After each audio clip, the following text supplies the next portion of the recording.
Da bine, merem amul de pe plajă și o luăm în sus pe ceva potecuță pe aici. Hai să vedem unde ajungem. Ne plimbăm un pic așa și pe malul apei, să mai explorăm. Ah, dar vai, s-a schimbat peisajul. Hai să vedem ce putem găsi. Nu este urât deloc. Hai că trec la ardelenească înapoi, că nu-mi place. Ia-l coș pe aici. Ni. Oi, oi, oi. E acolo ceva turn de castel sau ce e acolo? Nu-i rău.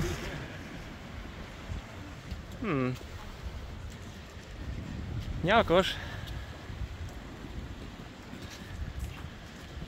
Nici ce pom interesant. Să-i ceva pin. Sau ce-o fi? Hai și vedem.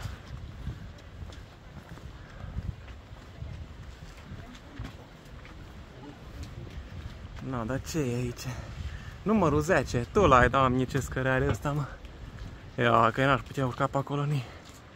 Doamne, apără și păzește. Na, hai și vedem ce mai găsim pe aici. Mă, dar e cum merg acolo până la bărcile alea noapte sau... Doamne, apără. Ni, și cactus. Ni. Oi, oi.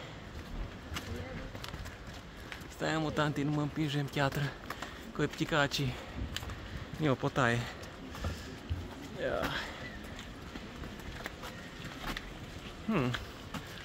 Mai sălbatic pe aici, dar nu-i rău. Hai și vine. Păi că am obosit deja. Nimă că am ajuns la turn. Noi ia și vedem ce e pe aici. A care ați murit pe aici, mă? Nimă? Nu-i rău să stai aici. Numărul 1. No, deci aici e Gusti care a înființat Positanul. El și-a luat numărul 1 și am îi boss. Nici castelare aici. Numărul 2 era, cred că, WC-ul public, parcă. Nu știu de ce scrie numărul 2 Positanul la WC-ul public. Na, ciudat. Și m-a dat un castel și pe aia un WC-ul. Na, interesant.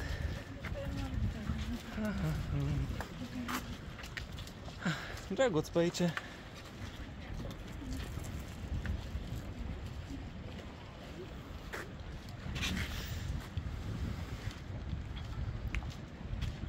Când te gândești că biletul de autobuz până la ce a fost 2,60 euro. Bine, am în Sorrento, dar na, oricum 2,60 euro și vii vezi chestiile astea, nu e rău.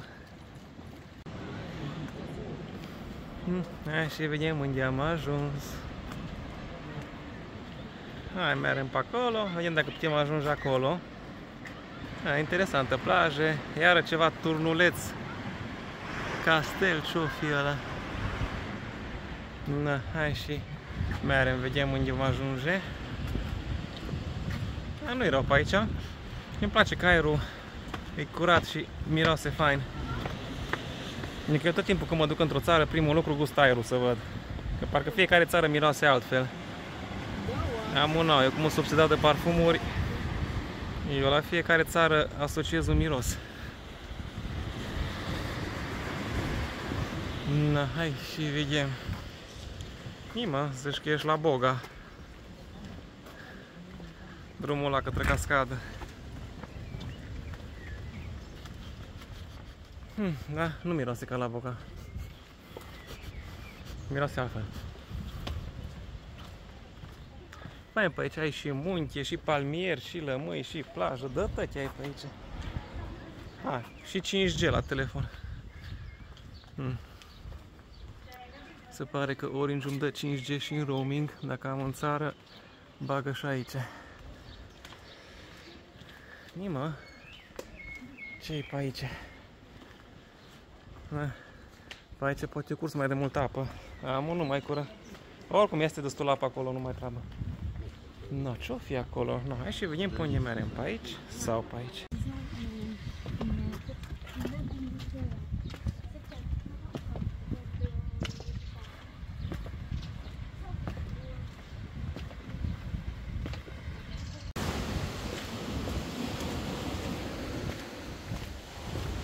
Da, mă, în ghinie băgăm pe aici, tu l-ai, Doamne. Hai și vedem ce-i pe aici. Oi, oi, oi, Nima, ce faină plajă. Nu-i rău. Aș putea spune că e chiar drăguț. Ni. Frumușel pe aici.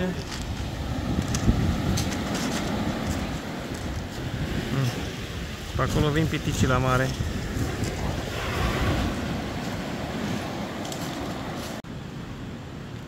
No.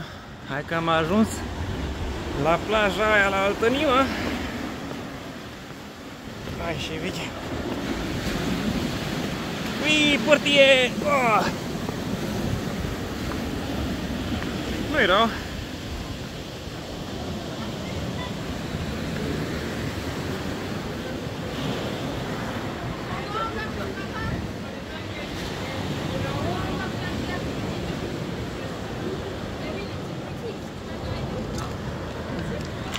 Fain pe aici. Uai, ce de pietre pe aici. Bolovani, nu pietre. O leacă de țârfă, dar în mare parte bolovani. Ni.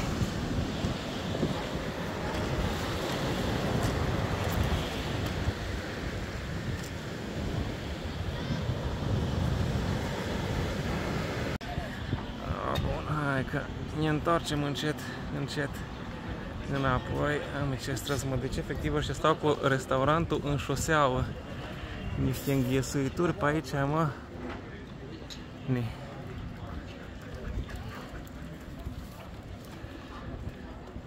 Ai. Ni cum intră munții nori. Sau norii munți, cum e.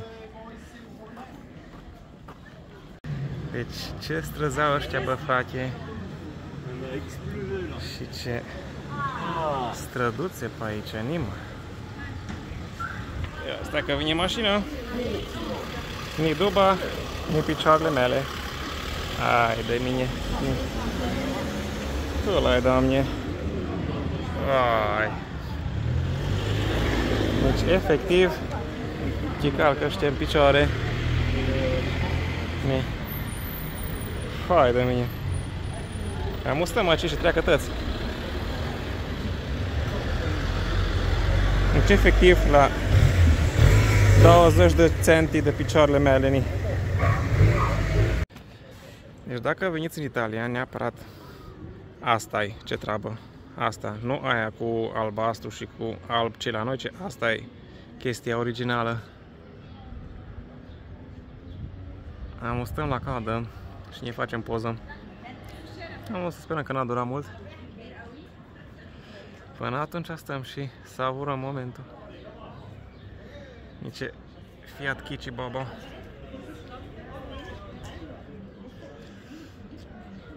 Nu-i rău pe aici. No, hai la poză. No, am o dimineață, mergem în port. Să mergem pe insulă. Pe feribot. Uite ce fain e boostere de mărs. Îmi bag un fel de turbo la umblat. Că e cale lungă de mărs. De acolo până acolo străbă jumătate de oră să merg. Da, așa? Ce e chemeri? Hai și vedem. S-o gătat. Da, bun, hai că mai băgăm o leacă de turbo.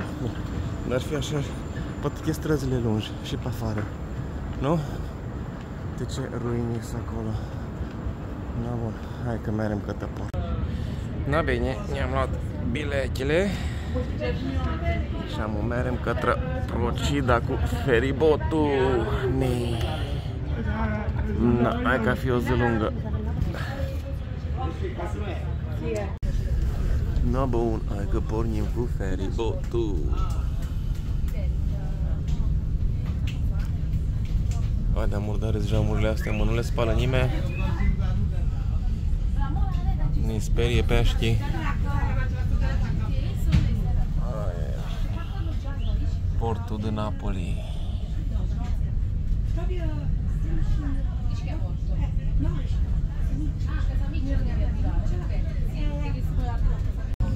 Ui, soarele. Uite, acolo e muntele Vezuviu. Uite, nici lucește soarele pe apă. Ai.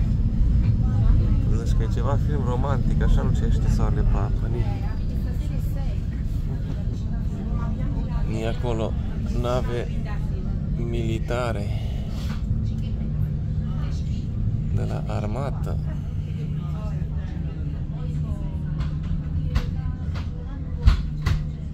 Na bun, hai că am pornit.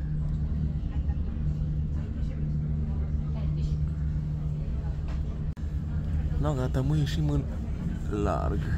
E acolo un far. Cine e acolo? Papa? Na. Uite, am crezut că e Stația Libertății de Napoli, dar e Papa, nimă. Ia ce lung ponton acolo. Nu mai focaliza pe geamă. Așa de jegos e geamul că focalizează pe geamă. Da, bine. Încă e tot scutură pe valurile astea. E ce insule pe aici, a?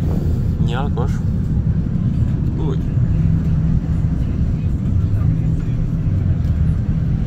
Ui, ce e scutură.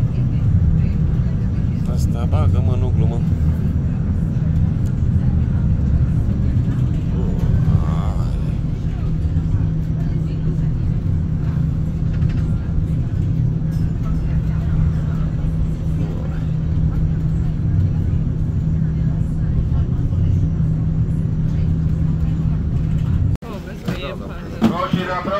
Procida. Na bine, tati, am ajuns în Procida. Nu coborâm de... Da, putea pește de număr. Ai. Cine-o zgâlțit ăsta, mă? Na bun, hai și vedem ce putem face în Procida.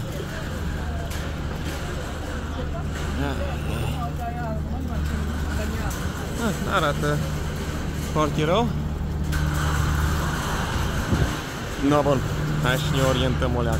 Mă, ăștia și mașini pe insulă, dar până pot mere cu ele, mă. Nani. Se duce feribotul mai departe. Nici aici sunt arți. Ai. Ce putea pește. Da, nici ce vagă.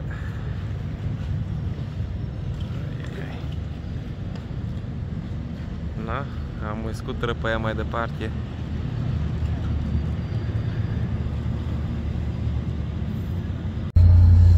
No, ni pornește alt feribot.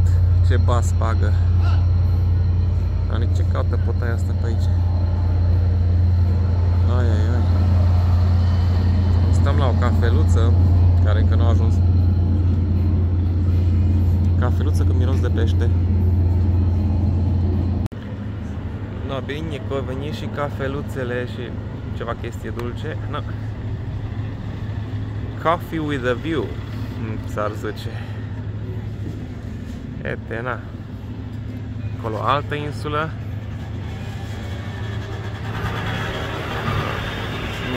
Aici e plin de insule, de chestii. Na, bun. Na, hai să savurăm cafeluța. Na, bun, hai și explorăm.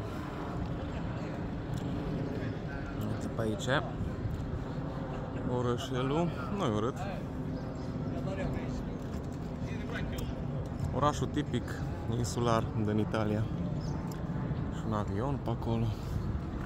Vedem și ne plimbăm acolo, leacă pe docul ăla sau ce-o fi.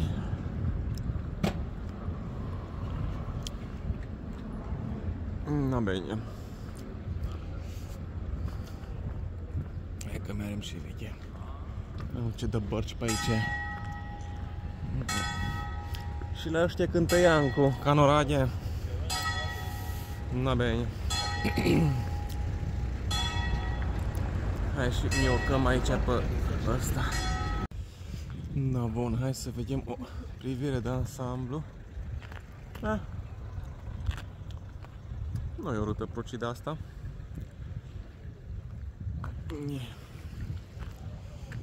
Parcă toate bărcile sunt la fel.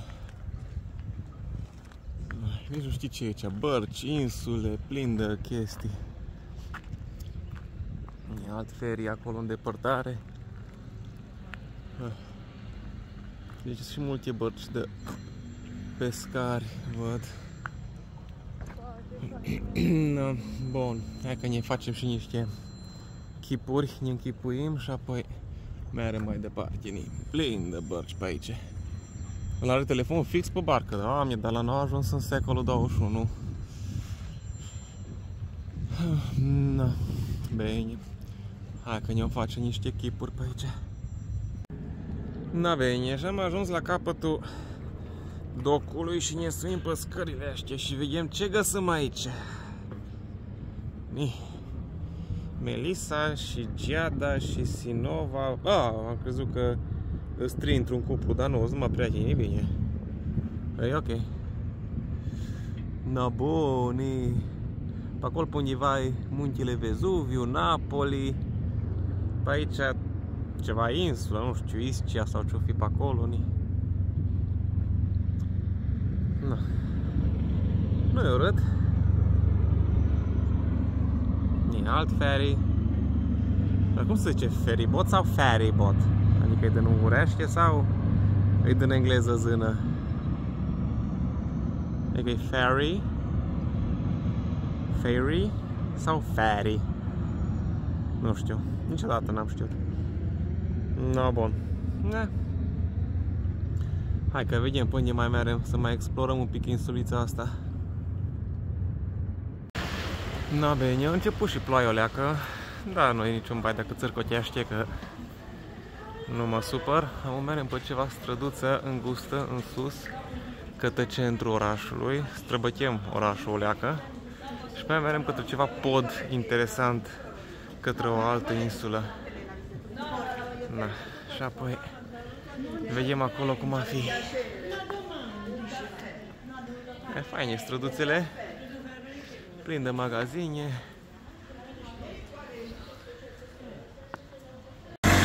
Da, deci străzi de tip italian. Ne-am refugiat aici pe niște trepți ca să treacă traficul, na. Ete, na. Aici piciorul, aici șoseaua. Ni. Hai mă, treceți unul pe lângă altul, amu. Uite acolo lămâi. La italieni că le plac lămâile, se pare. Na bun, hai și continuăm. Păi nu-ți pe aici, am un cam îngust, dar mie îmi place. Să fugim, că vine după și ne refugiem. Hai, Doamne! Dar stai, măi, în capac și nici mă țin de gard. Ni. Stau aici piciorul. Tu la, Doamne. Da, păi am... Da, bun, gata. O trecut pericolul. Ai. Hai și continuă. Decât să merg zilnic la lucru, prefer să fac chestia asta zilnic. Orice, numai să nu mă duc la lucru.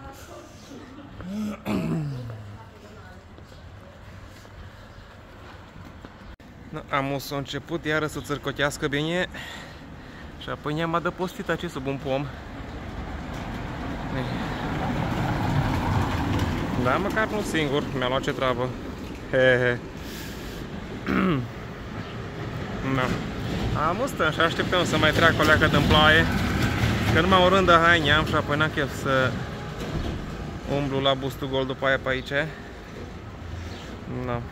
Așteptăm o leacă. Noi, bai. Ioi, Doamne, ce trocolici e ăsta, mă, nu știi care-i fața și care-i spatele, mă. Strănuț și tot o să dășgină. Ni. Doamne, apără. Ii, mă, dar asta și fața și spatele arată la fel, mă, dar care-i fața? Doamne, fer, ce hidoșenie. Bun, hai că ne apropiem de podul cel minunat. S-a gătat și ploaia. Ne-am mudat bine.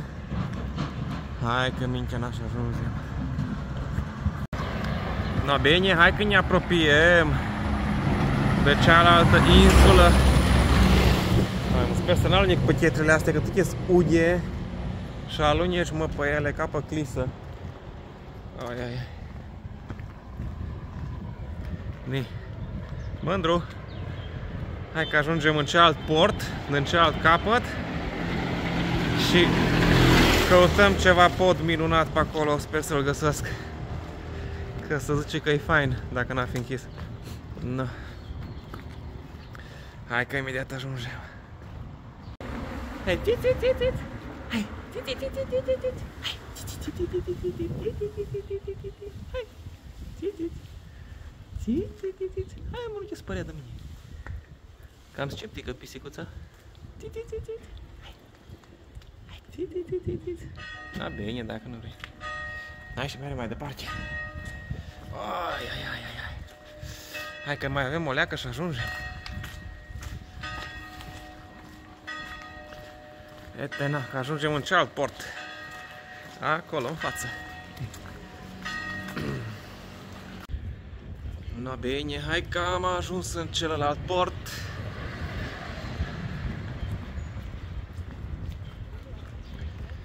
Hai că nu e chiar așa de rău. Putea pește și aici. Nu e urât. Mai trebuie să mai găsim podul acela către cealaltă insulă. Drăguț pe aici. E că poate mergem pe ceva ponton de ăla să o vedem. Duceam ăștia, mă prize aici pe doc. Te pomeni că au bărci electrice și le lasă cât își bea o cafeluță la încărcat. Serios? Ce-s cu prizele alea? N-avei. Hai că ne îndreptăm către pod. Unde ești, podule? Ce miroase a pește iar. Ete podul! Interesant. Hai și venim, ne afundăm în nisip. E tare, e bun. S-a cam nervat marea, nici valuri uriașe. E ce mai mole. Nisipul. Na, bun, teoretic trebuie să ajungem la podul ăla. Vedem dacă și reușim.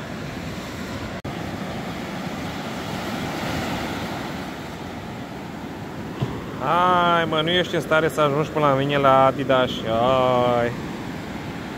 Hai, amu. Hai că poți. Hai, amu. Hai că vin eu mai aproape. Hai, mă, nu mă pot suda. Slăbuț. Na, dă tu scată-ți pe picioare.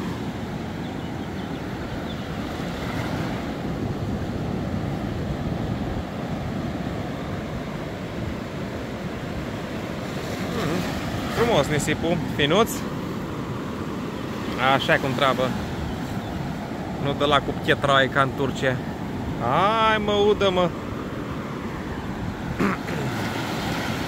Hai, mă. Nani. Da, mie, mă.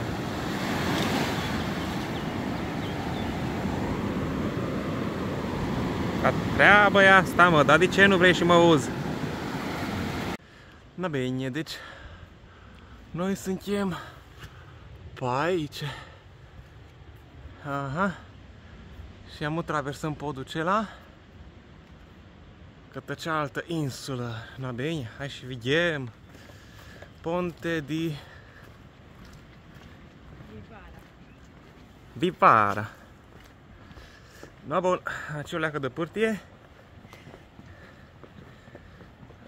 Așa. Dar ce de barele astea îți dai drumul sau ce? Da, zonă supravegheată video. Să nu furtare frunză. No, hai și vedem. No, să zărește puntea. Uite-o, no, asta e podul minunat, dar care trebuie să vii dacă vin Procida. Deci hai de mărsuleacă, cam o oră până în mijlocul orașului, străbas tot orașul, merge cealalt capăt, celălalt port și pe aia ajunge aici. Să vedem dacă e închis podul sau nu, că de obicei e închis. Nu știu dacă a fi închis și acum. Hai că vedem.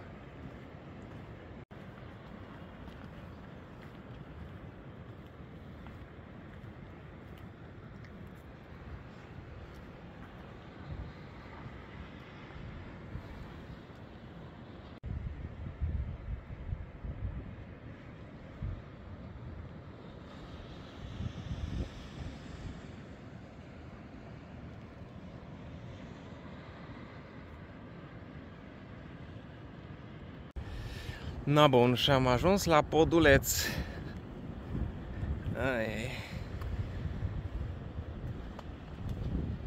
Na, uite-ni.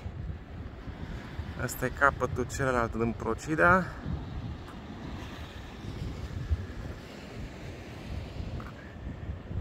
Aia nu știu ce insulă-i.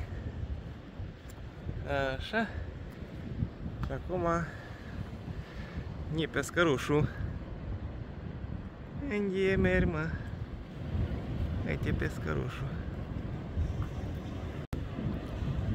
Unde merg, mă, pescărușule? Hai să vedem. Uite. Ai. Nu, s-a dus pescărușul. O să poate intra pe aici sau nu? Că ușile astea sunt așa întredeschise. A? Ne lasă? Nimă că ne lasă. Ni.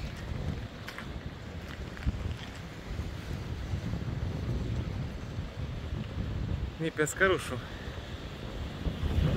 Ce ai dus? Mi-e altă. Aici nu-i bine să vii dacă ești panicos, dacă te panici repede, că e destul de extrem peisajul. Mi-e alt pescăruș.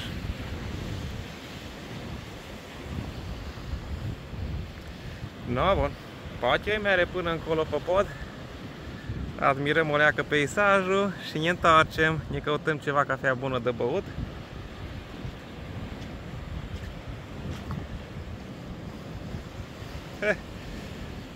Nu-i rău, numai ce dacă te ia o rafală de vânt, cred că te ia pe sus și te aruncă în mare. S-a mișcat ceva sub mine. De acolo barcă singuratică. Ai. Oi, ce bate vântul pe aici. Na bine, mai merem o leacă și ne-o întoarce.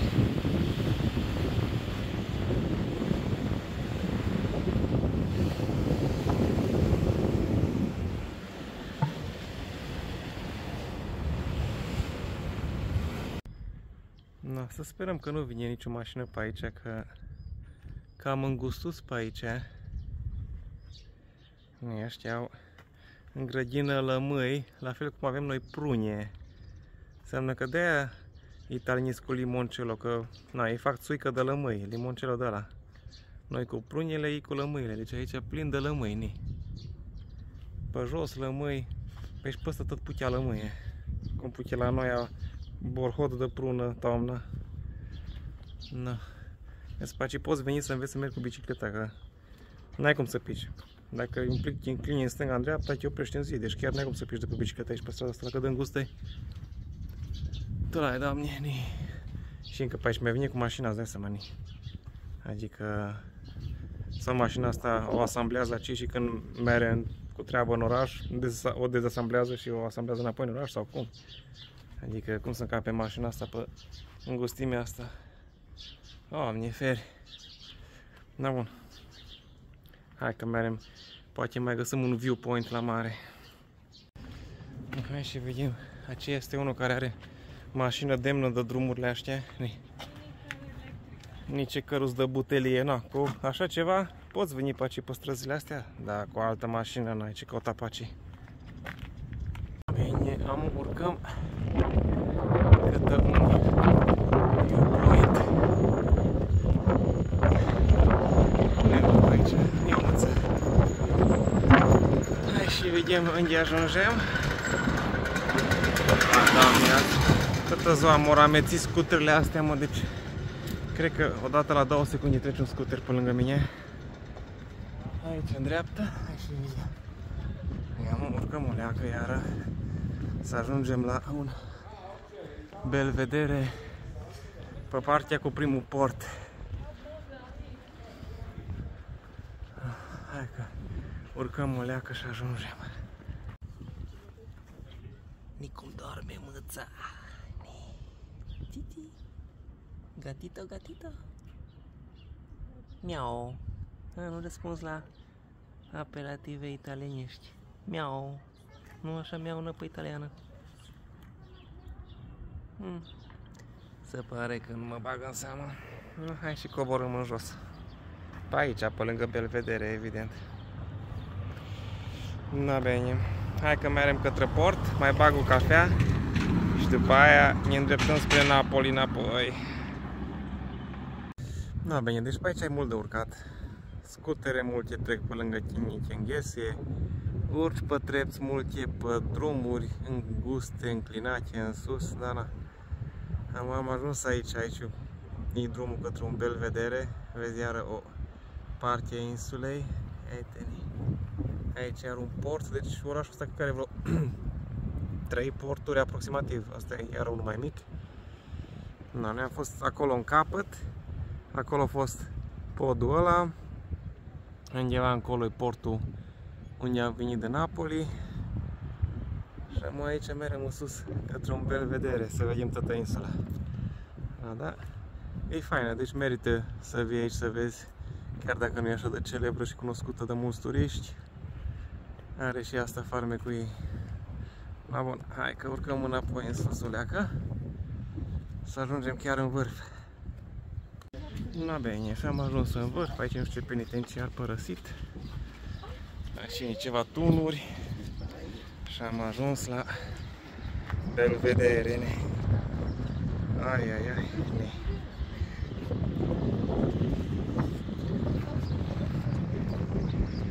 Frumos. Acolo unde e domul ăla de acolo, în dreptul lui, acolo e podul către insula aia. Acolo e insula unde era podul ăla interesant. Și ne-am venit de acolo până aici, etena. Am bătut un pic de cale. Da, e faină zona. Uite acolo un vaporaș.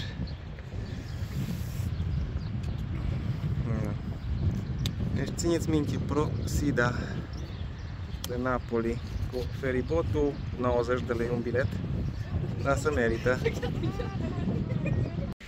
A venit, am urcat la alt belvedere și mai sus. Aici chiar că vezi toată insula, ni. Absolut toată insula vezi de aici, ni. Da, aici e urcat, frate, până aici. Și pe aia dacă mergi încolo, acolo e marea și acolo e către Napoli. Da. Cel mai fain e acolo în spate, ne se vede tot orașul. Cactus și undeva încolo e Napoli. Na bine, hai că mai zăbovim pe aici o leacă și mere de acolo orașul.